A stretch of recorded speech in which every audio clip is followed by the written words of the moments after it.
Can life have meaning without God? You know, I hear the idea that it can from many of my atheist and secular friends. I regularly hear people tell me, I don't need to believe in God to be happy or fulfilled or to live some kind of meaningful life. Well, whilst I respect where that's coming from, I want to respectfully say, I'm afraid you can't. If there is no God, there is no meaning. Let me tell you why. If we live in a godless universe, then I guess what some people would say is, well, the meaning to be found is the meaning that personally works for you. So go out and embrace some cause that brings meaning and significance to your life. But I'm afraid that doesn't work, because what happens when those meanings clash? For example, suppose that you decide your meaning of life is going to be to embrace the cause of environmentalism. You send large donations to Greenpeace, you install solar panels on the roof, you even drive a clockwork Toyota Prius. You could not possibly be any greener.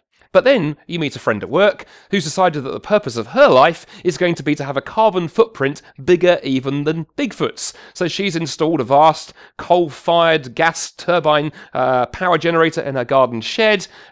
She kills baby seals and makes them into gloves for a hobby. And she even drives a Hummer. In fact, 2 of them. You couldn't find somebody who is less environmentally friendly. Your meaning of life and your colleague's meaning of life completely clash. How do you resolve that? You can't appeal upwards because we live in an atheistic world, you've said, right? There is no God. What do?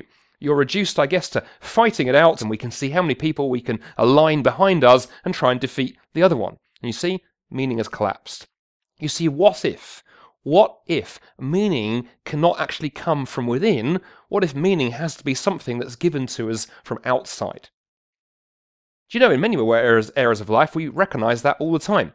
Let's imagine that you and I both pick up a copy of Richard Dawkins' best-selling book on atheism, The God Delusion, but we decide we're going to find our own meaning in the book. Perhaps I read the book and decide that actually what I see in there is a guide to taxidermy, and I take up stuffing small animals with sand for a hobby. You, on the other hand, the meaning that you find in the book is that you read it as a cookery book, and it inspires you to apply for Great British Bake Off and invent a whole range of cakes and desserts based on the book. Well, we meet each other in the pub one day, and we end up having a massive fight about the meaning we have both found in the God Delusion. And then who should walk in the door of the pub but Richard Dawkins himself? He looks at the 2 of us rolling around on the floor, trading blows, and says, "What are you 2 jokers fighting about?" And we tell him. And he looks at us and he says, well, hang on a minute, let me clear it up for you. I am the author of that book, and I can tell you its meaning.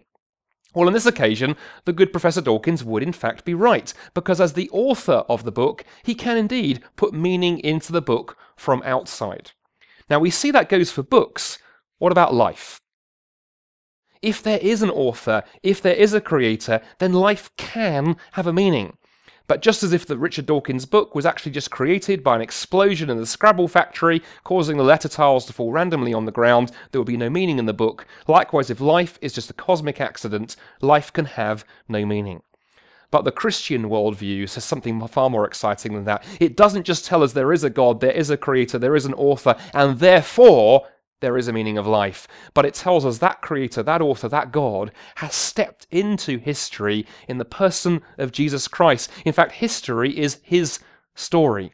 And he invites us not just to discover the abstract meaning of life, but to know that meaning of life through a relationship with Jesus Christ. Christianity says, yes, there is a meaning of life, but that meaning is not an abstract idea, not a concept, not a philosophy, but a person who can be known. Jesus Christ. And the question is simply, do we not just want to know life's meaning in the abstract, but do we want to know life's meaning personally? I hope that you do.